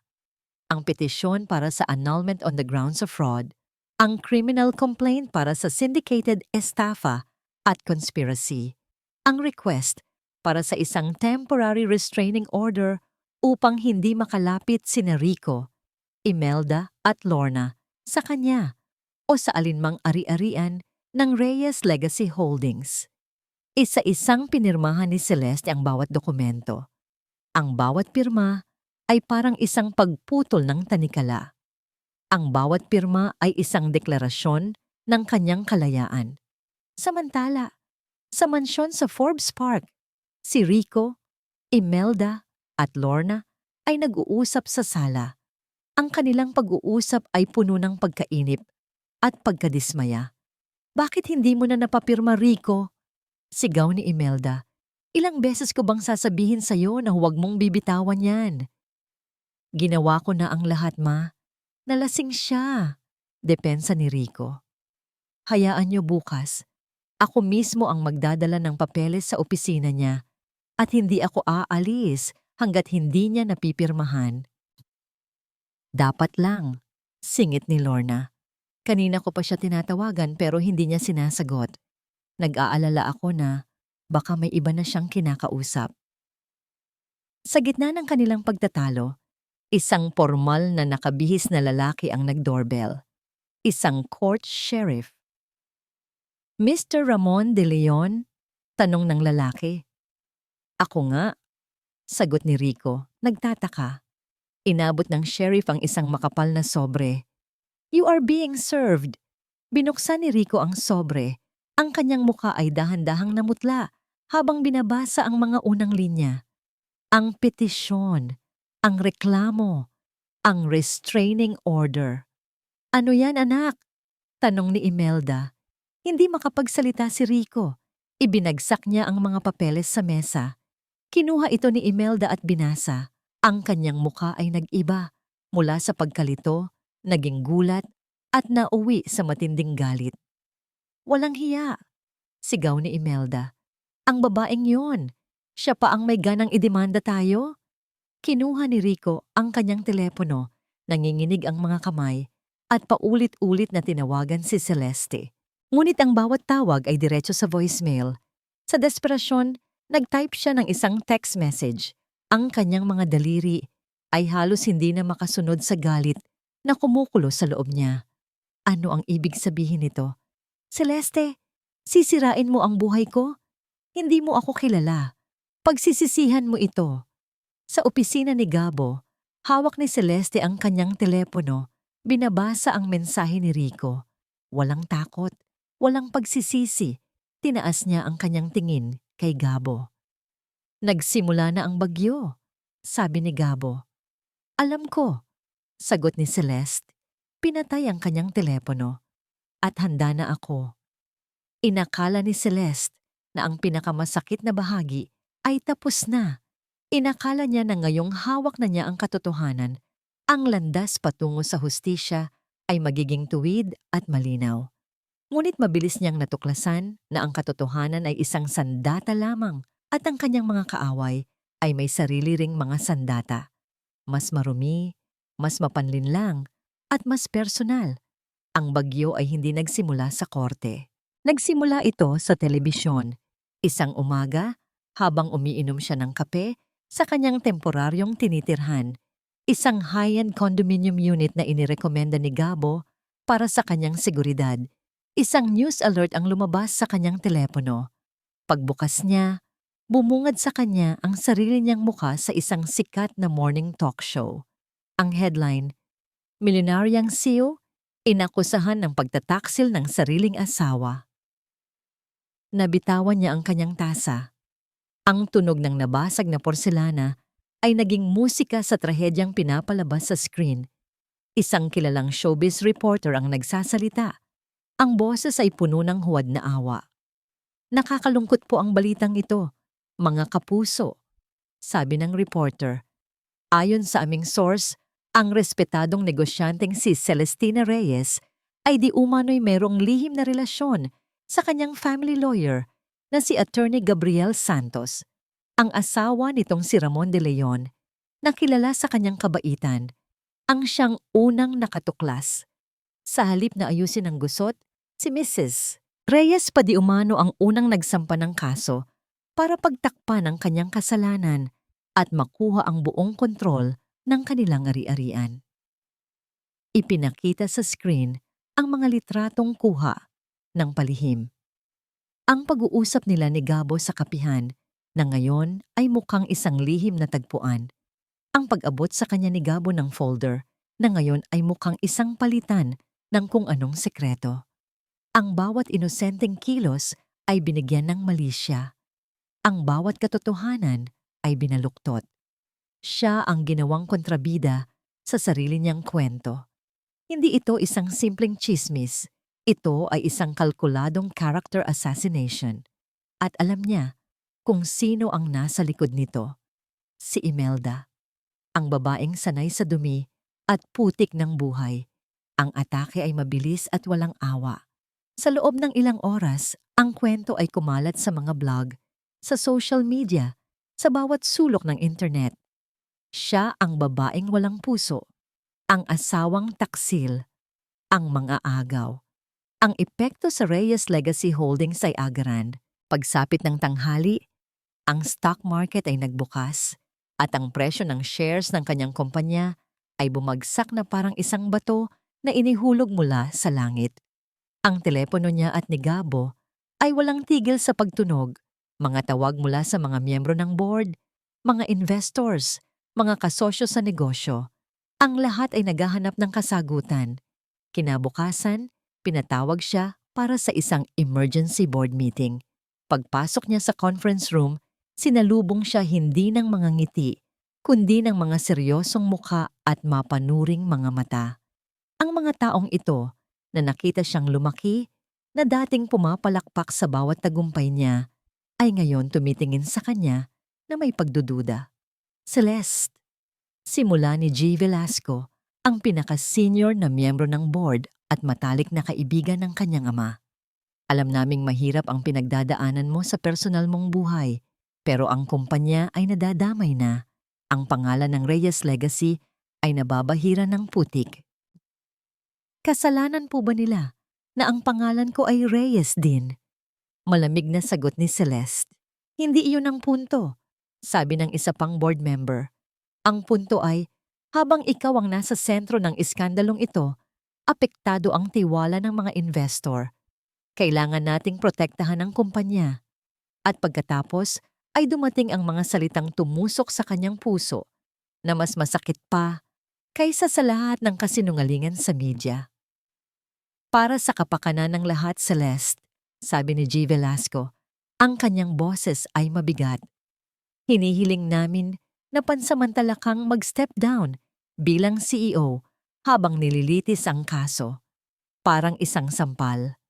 Ang sarili niyang kumpanya, ang pamana ng kanyang ama. Itinatakwil siya. Hindi siya nakipagtalo. Tumayo siya, tinitigan ang bawat isa sa kanila, at walang salitang lumabas ng conference room. Gabi. Mag-isa siya sa kanyang kondo, napapaligiran ng mga dokumento ng kaso. Ang dating malinaw na landas ay biglang naging madilim at masukal. Ang buong mundo ay tila kumakalaban sa kanya. Ang mga kaibigan ay lumalayo. Ang mga kasosyo ay nag-aalinlangan. Ang pamilya niya sa negosyo ay tinalikuran siya. Nagsimula siyang magduda. Tama ba ang ginawa ko? Worth it ba ang lahat ng ito? Paano kung matalo ako? Sa unang pagkakataon, mula nang magsimula ang lahat, naramdaman ni Celeste ang tunay na takot. Ang takot na baka sa huli, siya ang maiiwang talunan, wasak at mag-isa. Habang nasa gitna siya ng kanyang pinakamababang punto, may kumatok sa kanyang pinto. Si Gabo. May dala itong pagkain at isang bote ng alak. Walang nagsalita sa simula.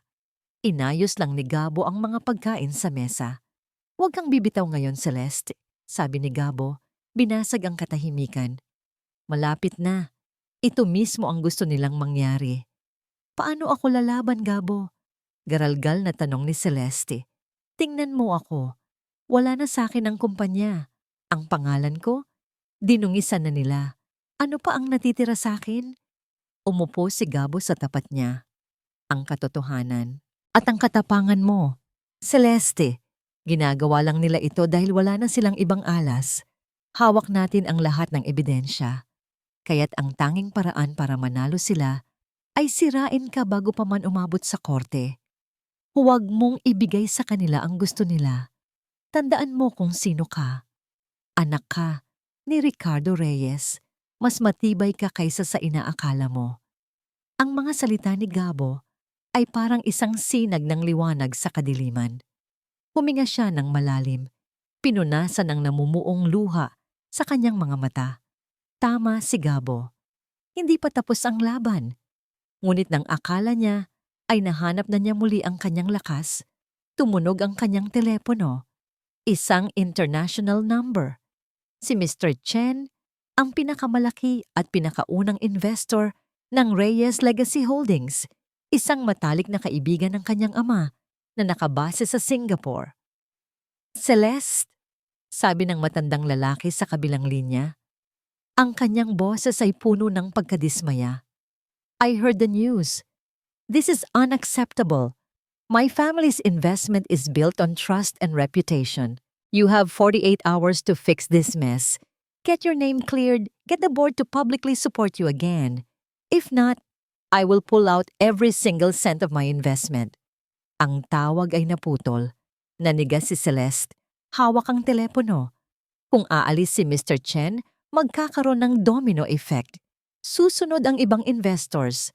Ang Reyes Legacy Holdings, ang lahat ng pinaghirapan ng kanyang ama, ay babagsak. Hindi lang sa kamay ng mga De Leon.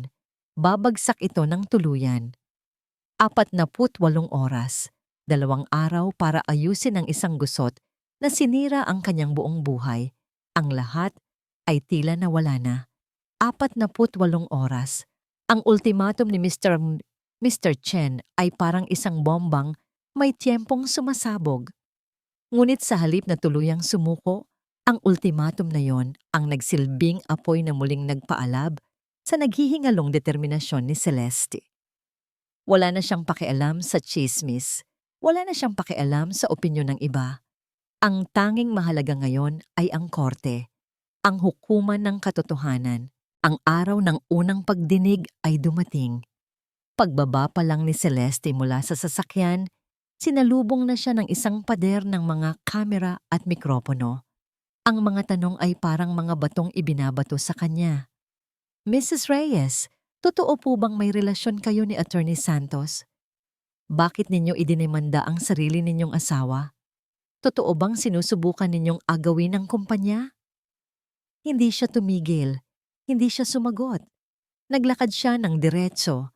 Ang kanyang mga mata ay nakatuon sa malaking pinto ng Hall of Justice. Ang kanyang suot ay isang simpleng itim na pantsuit. Isang uniforme ng isang babaeng handa na para sa digmaan. Sa tabi niya, si Gabo ay kalmado. Nagsisilbing kanyang kalasag laban sa kaguluhan. Pagpasok sa courtroom, ang hangin ay mabigat at puno ng tensyon. Sa kabilang panig, nakaupo ang pamilya De Leon. Si Rico, na mukhang pagod at mas payat, ay hindi makatingin sa kanya ng diretso. Si Imelda, na nakasuot ng puting damit na tila isang inosenteng lola, ay tinitingnan siya ng may paghamak. At si Lorna, nakayuko. Iniiwasan ng kanyang tingin ang larawan ng isang kawawang biktima. Kasama nila ang kanilang abogado, si Attorney Robles, isang kilalang attack dog sa mundo ng batas. Nagsimula ang paglilitis. Unang tumayo si Attorney Robles. Ang kanyang boses ay malakas at puno ng kumpiyansa. Bawat salita ay idinisenyo para sirain si Celeste. Ipininta niya ang isang larawan ng isang asawang taksil at isang gahamang negosyante. Your Honor, sabi ni Robles, ang kasong ito ay simple lang. Ito ay kwento ng isang babaeng. Sa takot na mabunyag ang kanyang pagtataksil, ay gumawa ng isang masalimuot na kwento para sirain ang kanyang mabuting asawa at makuha ang lahat para sa kanyang sarili. Pagkatapos, tinawag niya sa witness stand si Celeste. Ang mga tanong ni Robles ay personal at mapanira. Pinasok nito ang bawat sulok ng kanyang buhay may asawa. Binabaluktot ang bawat alaala. Mrs. Reyes, hindi ba't madalas kayong magkita ni Attorney Santos sa labas ng opisina? Kahit sa gabi? He is a family friend and my lawyer, matatag na sagot ni Celeste. Isang family friend na kasama mo sa isang malayong kapihan, nagbubulungan? Isang family friend na kasama mo sa Palawan. Hindi ko siya kasama sa Palawan, sagot ni Celeste. Ang kanyang boses ay nanatiling kalmado. Pero kinumpirma ng aming source na nandoon din siya sa mga petsang yon. Ano ito, Mrs. Reyes? Isang coincidence? Isang kasinungalingan? Isang tahasang gawa-gawang kwento? Ngunit ang epekto sa mga nakikinig ay nandoon. Ang pagdududa. Tinitiis ni Celeste ang bawat tanong, bawat paratang. Alam niya ang kanilang estratehiya. Alam niyang sinusubukan siyang sirain sa emosyonal na paraan. Ngunit hindi niya ito ibibigay. Nang sa wakas ay pagkakataon na ni Gabo, isang bagong enerhiya ang pumasok sa courtroom. Your Honor, sabi ni Gabo, ang panig namin ay magpapakita na ang kasong ito ay hindi tungkol sa pag-ibig o pagtataksil. Ito ay tungkol sa isang malamig at kalkuladong plano na nakaugat sa kasakiman. Ang unang ebidensya na kanyang inilatag ay isang audio recording. Ang recording na ito, paliwanag ni Gabo, ay kuha sa mismong gabi ng ika-5 anibersaryo ng kasal ni G. De Leon at Jenny Ngandada Reyes, isang gabing dapat ay puno ng pagmamahalan. Pinindot niya ang play. Ang boses ni Rico, malamig at walang emosyon, ay pumuno sa silid. Konting tiis na lang, ma. Kapag napirmahan na niya bukas, atin na ang lahat. Sinundan ito ng boses ni Imelda. Magaling anak, 5 taon nating pinagplanuhan ito. Isang kolektibong paghinga ang narinig sa buong courtroom. Tumingin si Celeste sa panig ng mga De Leon. Ang mukha ni Rico ay namumutla na parang papel. Si Imelda naman ay nanlilisik ang mga matang nakatingin sa kanya. Ang maskara ay nagsisimula ng malaglag. Objection, Your Honor! That recording could be fabricated, sigaw ni Attorney Robles. We have certified experts who can prove the authenticity of this recording, Your Honor. Kalmadong sagot ni Gabo. Isa-isang inilatag ni Gabo ang mga ebidensya. Ang mga pekeng ulat na ibinigay ni Lorna. Ang mga litrato ng mga dokumentong kinunan nito sa opisina ni Celeste. Ang mga bank record na nagpapakita ng malalaking halaga na inililipat mula sa joint account ni na Celeste at Rico patungo sa isang pribadong account ni Imelda. Ang bawat ebidensya ay isang pako sa kanilang kabaong. Ang kumpiyansa ni Attorney Robles ay dahan-dahang nawawala, napapalitan ng pag-aalala. Pagkatapos ng isang maikling recess, tumayo muli si Gabo. Ang kanyang mukha ay seryoso. Ang kanyang boses ay may bigat na nagpatahimik sa buong silid. At iyan po mga kagalang-galang na miyembro ng hurado ay simula pa lamang. Tumingin siya sa panig ng mga De Leon. Ang kanyang mga mata ay nakapako sa nanginginig na si Lorna. Your Honor, for our next witness, the prosecution calls to the stand Miss Lorna Sarmiento, o mas kilala sa kanyang tunay na pangalan, Miss Lorna De Leon. Ang pangalan ay parang isang bombang sumabog sa gitna ng courtroom. Lahat ng mata ay napunta kay Lorna. Ang babae ay napahawak sa braso ng kanyang ina. Ang mukha ay puno ng takot. Si Attorney Robles ay napamura ng mahina. Tumingin si Celeste kay Lorna. Walang galit, walang paghihiganti. Tanging isang malamig na katotohanan. Tapos na ang pag-arte. Ang hukuman ng katotohanan ay handa ng dinggin ang lahat ng kasinungalingan. Ang pagtawag sa pangalan ni Lorna De Leon ay nagdulot ng isang nakabibinging katahimikan sa loob ng courtroom na mabilis na sinundan ng isang mahinang bulungan mula sa mga manonood. Si Attorney Robles ay agad na tumayo para mag-object, ngunit huli na ang lahat. Ang pinsala ay nagawa na. Ang sikreto ay nabunyag na.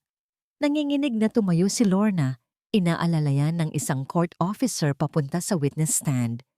Ang kanyang bawat hakbang ay tila mabigat. Hindi niya magawang salubungin ang mga mata ni Celeste. Ang kanyang tingin ay nakapako sa sahig, isang larawan ng isang taong nahuli at wala nang matatakbuhan. Kalmado ang mga unang tanong ni Gabo. Mga tanong tungkol sa kanyang pekeng pangalan at sa pekeng probinsyang kanyang pinanggalingan. Bawat sagot ni Lorna ay isang mahinang opo o hindi po.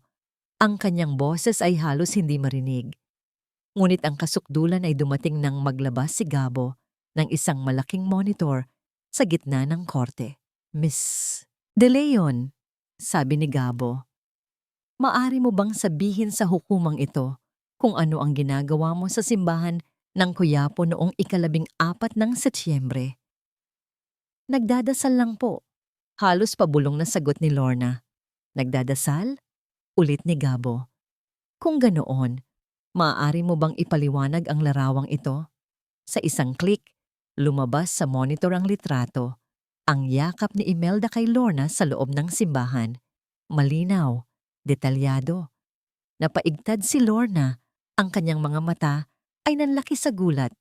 Si Imelda, mula sa kanyang upuan, ay napahawak sa mesa. Ang kanyang mukha ay nababalot ng galit. "Sino ang kasama mo sa litrato, Miss De Leon?" tanong ni Gabo. Hindi sumagot si Lorna. Nagsimula siyang umiyak. "Hindi ba't ang babaeng ito ay si Gungong Imelda De Leon?" giit ni Gabo. "Ang ina ng iyong kapatid na si Ramon De Leon? Ang iyong ina?" Katahimikan. "Your Honor," pagpapatuloy ni Gabo, "mayroon pa kaming isang huling ebidensya na nais ipakita." Ang screen ay naging itim at pagkatapos ay nagliwanag. Ang eksena. Isang magandang dalampasigan sa gabi. Ang tunog ng alon at dalawang tao na nag-uusap sa tabi ng mga sulo. Si Celeste at si Rico. Ang buong courtroom ay nanood na parang mga manonood sa isang sinehan. Napanood nila ang pag-arte ni Celeste, ang kanyang mga luha, at narinig nila ng malinaw na malinaw ang bawat salita mula sa bibig ni Rico. Si Mama ang utak ng lahat. Mabuti na lang at nandyan si Lorna, ang kapatid ko.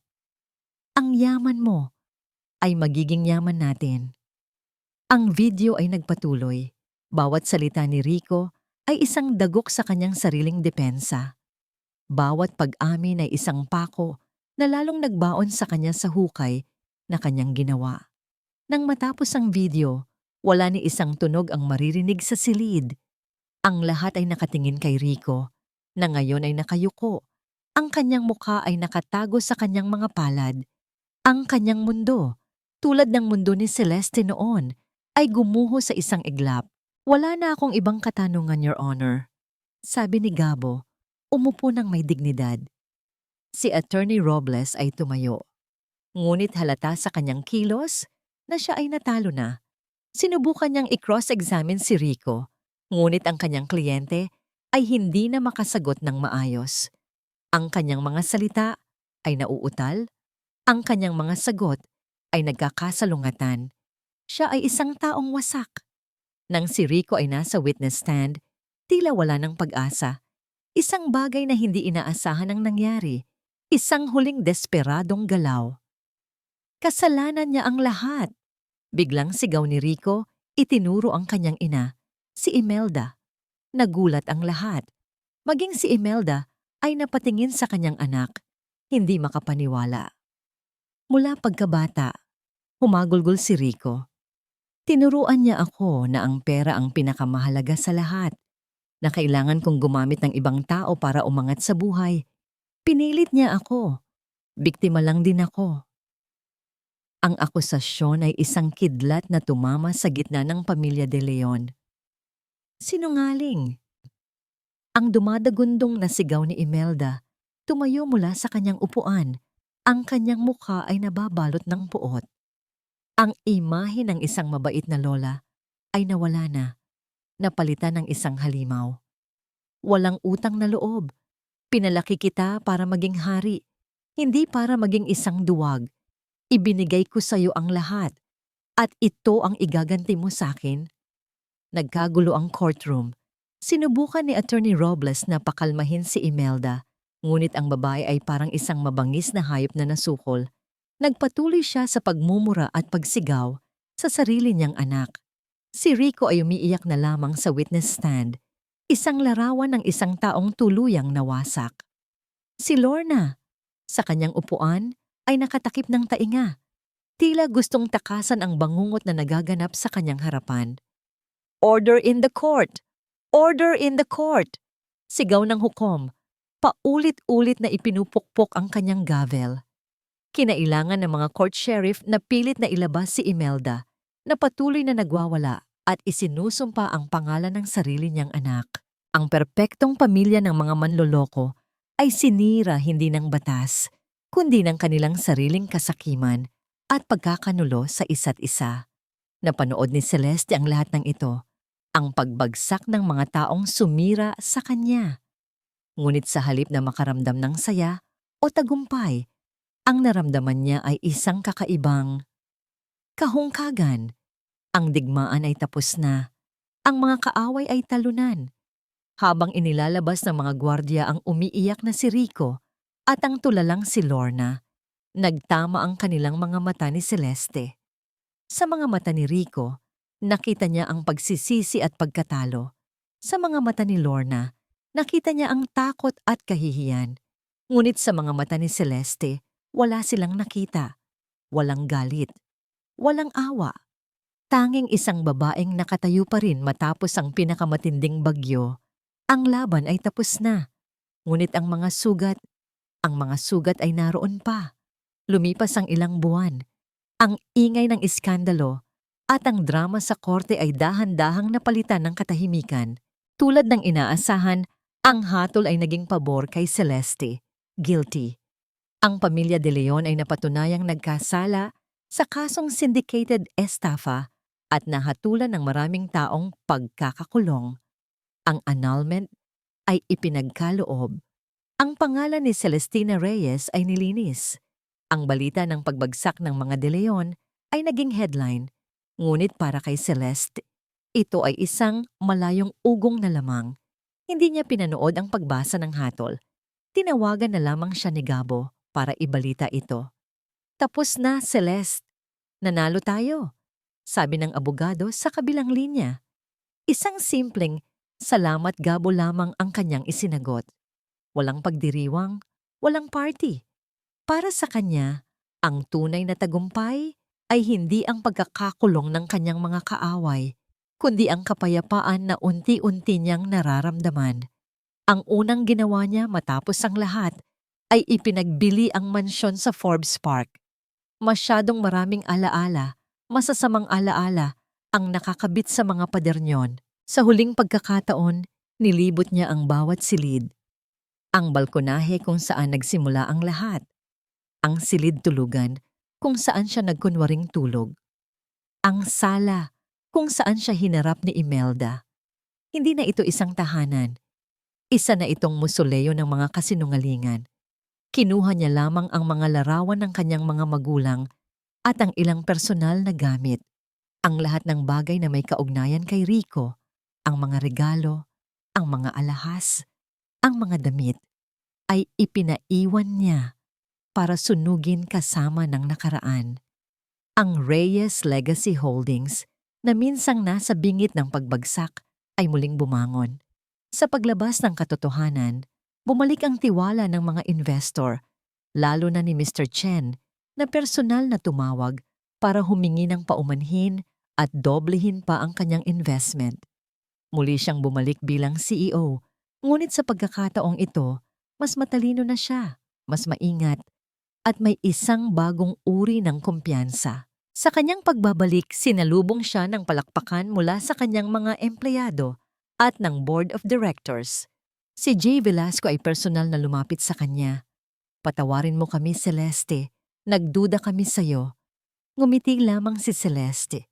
Ang mahalaga po ay narito pa rin tayo. Sama-samang itataguyod muli ang kumpanya.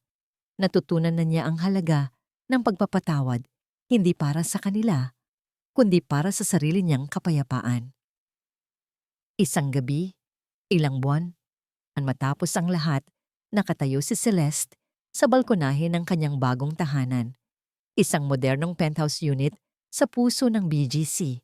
Mula roon, tanaw niya ang kumikinang na mga ilaw ng syudad, isang tanawin ng pag-asa at walang katapusang posibilidad. Ang hangin ay sariwa. Ang pakiramdam ay may magaan. May kumatok sa kanyang pinto. Si Gabo. Bawal ba ang bisita? Tanong nito. May dalang isang maliit na potted plant, isang simbolo ng bagong simula. Para sa'yo, laging bukas ang pinto. Nakangiting sagot ni Celeste. Tumabi si Gabo sa kanya sa balkonahe. Tahimik nilang pinanood ang paglubog ng araw, ang paghahalo ng kulay kahel at lila sa kalangitan. Ano na ang plano mo ngayon? Tanong ni Gabo. Huminga ng malalim si Celeste, dinadama ang bawat sandali. Ang sakit ay naroon pa rin, Isang peklat na marahil ay hindi na mawawala. Ngunit hindi na ito kumikirot. Isa na lamang itong paalala. Isang paalala ng kanyang katatagan. Isang paalala na kahit ang pinakamatinding bagyo ay may katapusan, tumingin siya kay Gabo at sa unang pagkakataon, sa loob ng mahabang panahon, isang tunay, walang halong bigat, nangiti ang sumilay sa kanyang mga labi. Ang nangiti ng isang babaeng muling natagpuan ang kanyang sarili. Ang nangiti ng isang reynang muling nabuo ang kanyang kaharian. Hindi mula sa abo ng paghihiganti, kundi mula sa pundasyon ng pagpapahalaga sa sarili. Mabuhay, sagot niya. Ang kanyang boses ay puno ng pag-asa. Sa unang pagkakataon, para sa sarili ko. Sa huli, ang kwento ni Celestina Reyes ay hindi lamang tungkol sa paghihiganti, kundi tungkol sa pagpili na huwag magpaalipin sa sakit at panlilinlang. Mula sa isang huwad na masayang pagsasama, humantong siya sa isang mapait na katotohanang winasak ng kasakiman at pagtataksil. Ngunit sa halip na tuluyang bumagsak, pinili ni Celestina ang katahimikan, talino at tapang. Sa tulong ng batas, ginamit niya ang mismong mga bitag ng kaaway upang ilantad ang katotohanan, patunay na ang kasamaan ay hindi kailanman nagtatagumpay magpakailanman. Ang kwentong ito ay paalala na ang tunay na lakas ng isang babae ay hindi nasusukat sa yaman o kapangyarihan, kundi sa kakayahang tumindig muli at ipaglaban ng sariling halaga matapos ang pinakamabigat na pagkakanulo. Ikaw, kung ikaw ang nasa kalagayan ni Celestina, pipiliin mo bang manahimik muna upang mag-ipon ng lakas o lalaban ka agad kahit sugatan pa ang puso mo? Sa tingin mo, sapat ba ang hustisya para maghilom ang isang pusong winasak ng pagtataksil?